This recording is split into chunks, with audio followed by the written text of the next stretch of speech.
Hi, I'm Pat Polingo from Yale Appliance. With me today is Steve Scheinkoff, our CEO.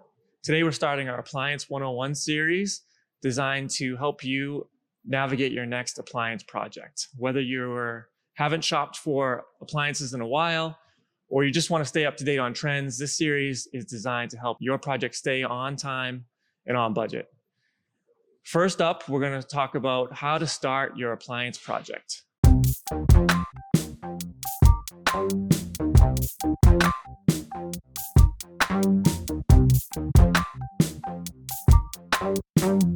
So you mentioned evaluating your lifestyle. Like what specifically are common areas where we ask people to consider how they're going to use their kitchen? How do you cook? Do you cook?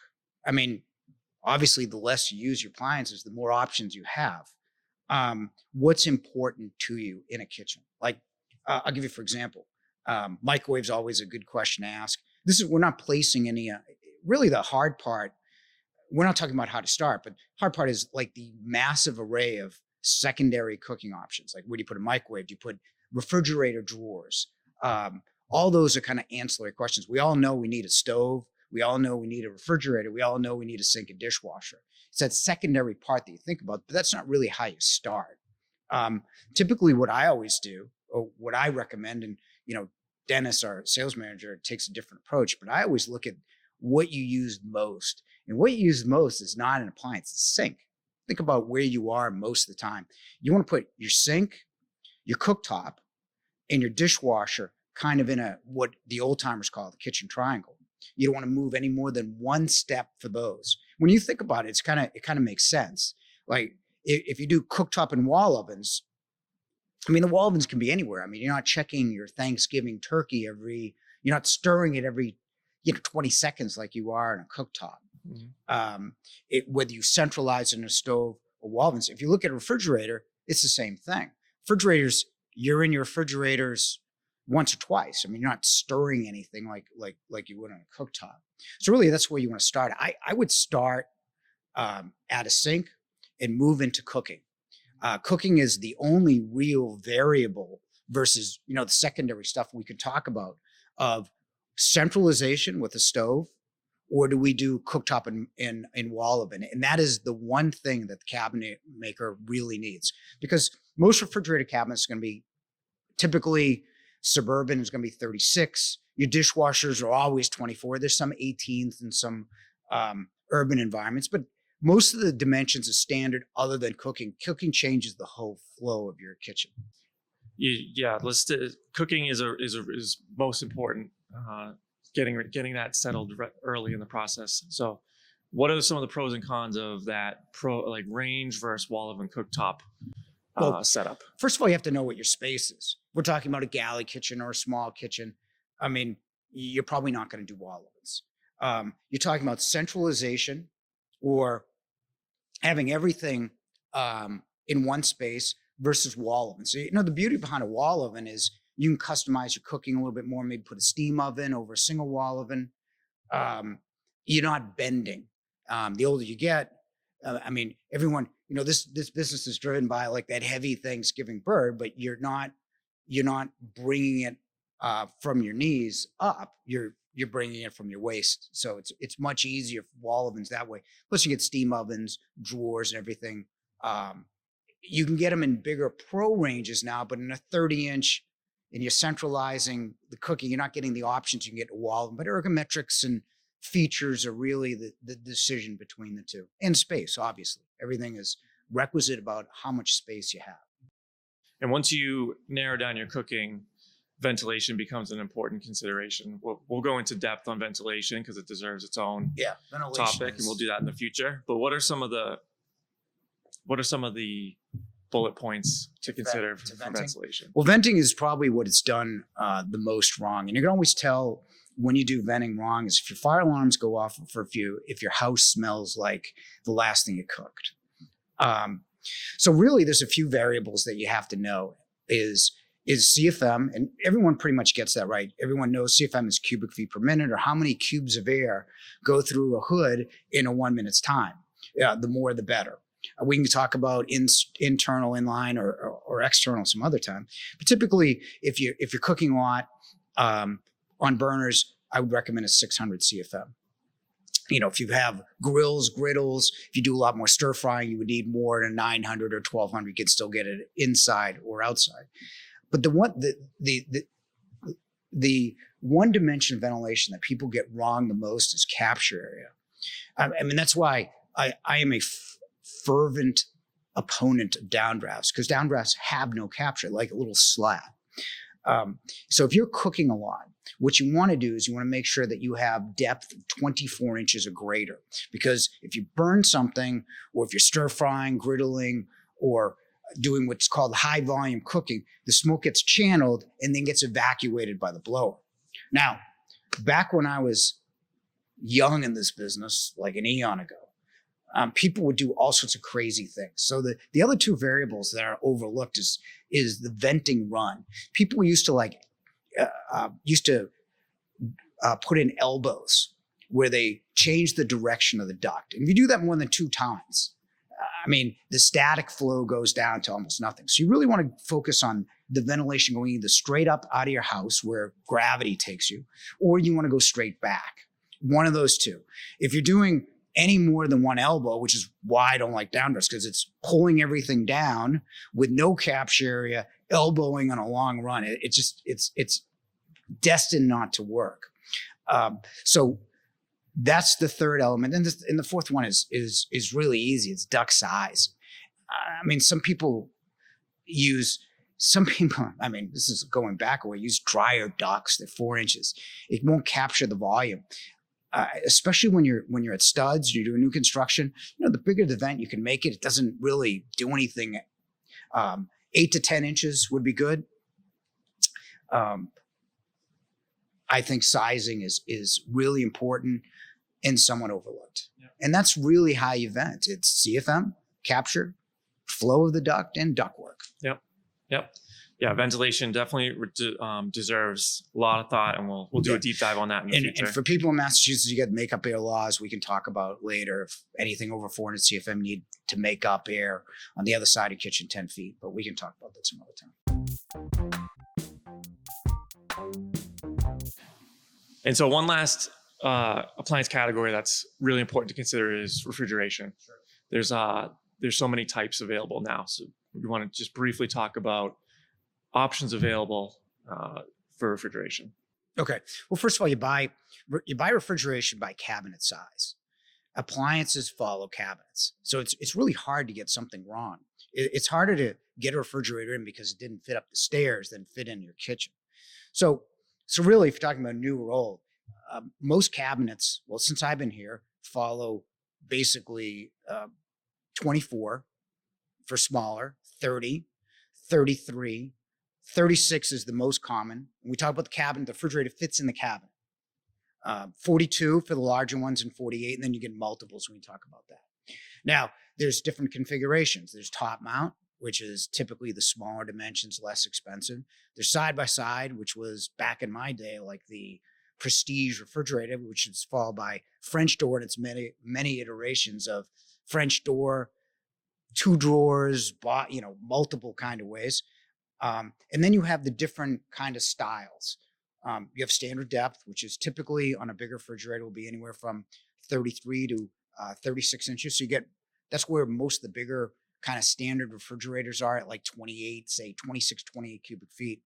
The real trend, especially on the higher end kitchens, is counter depth or integrated. And I'll just explain the difference. Counter depth means that the refrigerator chassis is at 24 inches, so you don't see it, and just the doors stick out. And then there's integrated, which fits inside a 24-inch cabinet. The beauty behind that is you can't tell the difference between a cabinet and the actual refrigerator. So it looks really smooth in your kitchen. Now, there's a bunch of different kinds of topics well within that. Whether you get 2 different columns, refrigerator, freezer, or you combine them in one column as Sub-Zero and Thermador. Their most common refrigerators do that. You have the professional types, which tend to be counter depth with the compressors on the top. They look like commercial kitchens. You can also panelize those as well. So there's all kinds of refrigerators, but typically what you want to do is consider the cabinet size first, and then pick the style that you want, because that's not going to hold up your kitchen project. You say 36 inches. Now there's different pluses and minuses. The smaller you go from standard depth to counter depth to integrated, the less total cubic footage you get, but you do pick up certainly a more customized style. You can put panels on it. And it looks a little bit nicer that way, but you do go up. It's funny, you go up, you decrease in cubic footage, you increase in price per cubic footage as you go from regular to counter to integrated. And really what you're talking about in kitchens, the last thing you want to know is what ancillary appliances you want. If you know your stove's going to be 30, say, which is the common, refrigerator 36, you're going to put any like drawer type microwaves. Do you have places for other things like wine cabinets? We put in a drawer microwave and a refrigerator drawers in our kitchen. That would be secondary as well, depending if you have an island, how much space do you have for that? So that's basically, to tie it up in one pretty episode, exactly how you plan a kitchen and the various things that you would do inside of it. So, Steve, traditionally there are better times to buy appliances than others throughout the year. You want to talk about traditionally what those times were? Well, there used to be, Pat. It's funny because the appliance business was pretty mellow up until LG and Samsung came in. What they would do is they put on these promotions and TVs, and when they integrated into the appliance in a big way, Samsung, believe it or not, is the number one most popular brand in the US. What they did was during these holidays, President's Day, Memorial Day, July 4th, Labor Day, and of course Black Friday, they would put on these deals of 10 to 35%. And that happened probably about 7, 8, maybe 9 years ago. And so they would just over promote. At one time, they would overwhelm the Whirlpools and G's of the world that just sat back like they always did.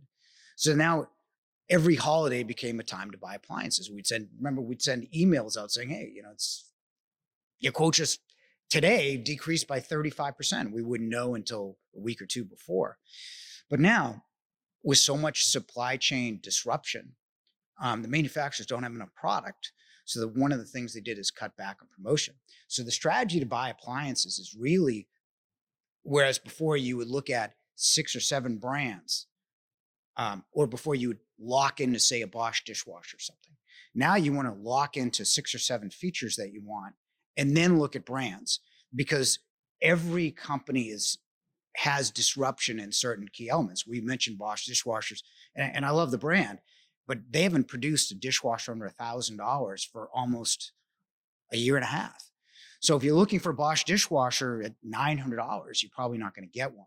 Or Sub-Zero is another instance of great refrigerator, most popular high-end product sold, but they're quoting 6-month lead times. So really what you want to do is, do you want a quiet dishwasher? Is that driving your purchase? And then you can look at different lines, like I say, a Beko, Miele, KitchenAid, LG, maybe a Samsung.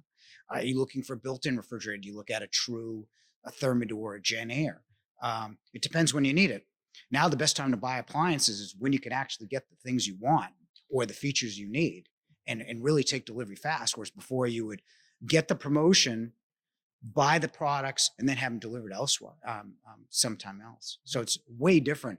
Hopefully by the end of 2022, 2023, we'll go back where you would wait and get a better price. And we were really good about saying, okay, don't buy it now, buy it later. Now it's like, buy it now because you may not get it later. That's the problem. So hone in on those features that are important to you. Just hone in on features, and then worry about brands. Look at reliability. I mean, you publish reliability charts on our blog all the time to make sure that unknown branding is actually, A, it can be fixed, and B, it's reliable, at least in the first year. And you talked about the disruption in the supply chains. Like, talk about what are some of the specifics there, and how has that affected lead times generally? It's almost biblical at this point. You had a plague, a pandemic, and I keep going back to when I first started in 1986, so long ago. You bought a Maytag washer. It was designed, built, engineered in Newton, Iowa. And then one of the things that made appliances so efficient, like a $3.99 washer in 1986 was $3.99 in 2015, is they outsourced all the parts. Where, Pat Palingo's, hinge, you could make it cheaper because that's what you specialize. So that you take that washer, and now there's 84 different parts made in probably 20 different countries. If one of those key parts goes down in that factory, you're not making the dishwasher. And with COVID attacking the supply chain in so many ways, China first, warehousing in New York, up and down the East Coast, through the South where a lot of appliance factories are made. Mexico is where a lot of parts are made. It's really hit. And then in the US, you've got the socially distancing. I mean, that's not part of a factory's DNA. Socially distancing is not part of the efficiency they probably built the factory for. So a lot of factories are not building to the extent they once were. They're not as efficient. And then you have just the crazy events like the ice storm in Dallas. There's evidently, unbeknownst to everybody in the industry or every retailer, all the insulation for every domestic refrigerator is made in Dallas at a BASF plant. And that had a freak ice storm that knocked out the plant. Now you don't have insulation, which is a key component to refrigerators. We interviewed the president of Miele US, like in February. He said, yeah, everything's great as long as there's no port issues in Los Angeles. 2 days later, there's port issues in Los Angeles. So then you have container shortages and then raw material costs. And now you have chip issues. You can't get a Ford F-150 because there's no chips. Well, a lot of these more basic chips have problems. So all those together make a strange brew of real problems supplying the industry. So really, for a consumer, it's choose the best you can. If it's not Samsung, maybe it's LG, both good brands. If it's not Bosch, maybe it's Beko, another really unknown brand that's coming to the fore. If it's not Wolf, maybe it's Thermador, Heston, SKS that Saba tested that seems to be pretty good. And I love all those brands, but if you can't get them, you can't get a CO on your house. They won't do it without a range. So you have to be flexible. Mm-hmm, mm-hmm. And we, in the past might give a customer estimate of 2 to 4 weeks for ordering products. And now it can be a lot longer depending on the brand. So yeah, we try to be transparent. The hard part about being transparent is you're giving estimates and the factories bump out those estimates. So we've done a better job of giving people worst case scenarios. But I think that, before we tell people 2 to 4 weeks, we probably had it in stock, or it was in stock locally. We just pick it up and deliver it. Now we're warehousing more than ever because they don't have it in stock, and we have to buy it right away to put it in stock. So it's much harder now than it used to be. So Steve, one more large consideration for people who are considering, who are starting their appliance project is something that they don't think about very often is appliance repair. Do you want to talk about why this is an important consideration at the start of the project rather than at the end? Yeah, I mean, appliance repair is really it's really tough in this business. I mean, you get your car fixed. Whatever car you drive. What car do you drive, Pat? Jeep. You drive a Jeep. So you go to the Jeep and you have a problem with the Jeep. What do? Take it to the dealer. Right, because every dealer has service. In fact, the car dealers will tell you when you want it fixed. The problem with appliance dealers is that, and appliances in general, is only 5% of the appliance dealers have service. And of those 5%, maybe 5% have an actual service department. And the problem is if you're listening to this podcast, a lot of stores will tell you the manufacturer will handle it. Well, most manufacturers aren't in the repair business. So really what I tell people is you're going to make some really good decisions. You're going to make a decision, say Thermador, Genair, Wolf, Heston, SKS. I mean, there's endless. Viking, which we don't sell, is a good brand. Where you can get it fixed is almost as important as the features you like. because all of them are going to have convection ovens. I know there's some variance between them all, but where you can get it fixed becomes an X factor, because in certain areas, if you read reviews, there's no available service, especially on the higher end stuff. It's crazy. I mean, we make the Jeep analogy, but if you can't get something fixed in Thanksgiving, you're not eating if the stove doesn't work. So that's the other thing, is you always want to, like, before the holiday is like a month before, because sometimes it's going to take you probably a month just for a service tech to come out. So it's really important that you consider that as a critical element, rather than just assume it's just like your car. Mm-hmm. And how can a customer find out if their appliance dealer will offer service, or how do they find good appliance service? Well, again, people have an array of options to consider when you're looking at products and appliances. Pretty much everybody pretty much dislikes everything on Google. Typically, it's not because the product breaks. I think people expect that, but I think people don't expect the hoops that they have to go through to repair it. But you do have Yelp, you do have Google, you do have Better Business Bureau, maybe Angie's List, or some obscure, but you do have that information available. And really, I think a lot of people do a really good job of watching videos, buyer's guides, blog posts, of getting themselves informed about the actual product. What people really need to be, whether you're in Boston or San Francisco or New York or Los Angeles, is really find who repairs it. And you can do that easily on Yelp, Google, any of the resources I just mentioned, but really spend some time on that. That's the real piece. I mean, appliances now, they're smart appliances, and you need a different kind of technician to fix a steam oven and a smart appliance than you do just a simple top load wash. So it's really, really crucial, especially as the more intricate the appliance, the better technician has to be. So it's very important, especially in the high end, that you vet that out along with features.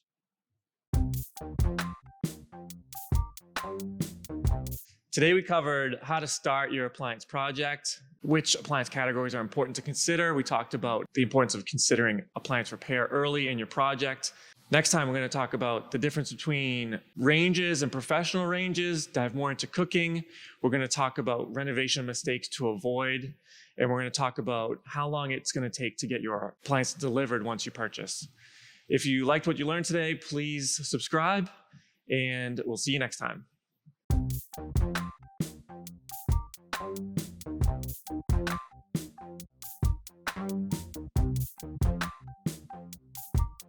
Thank you.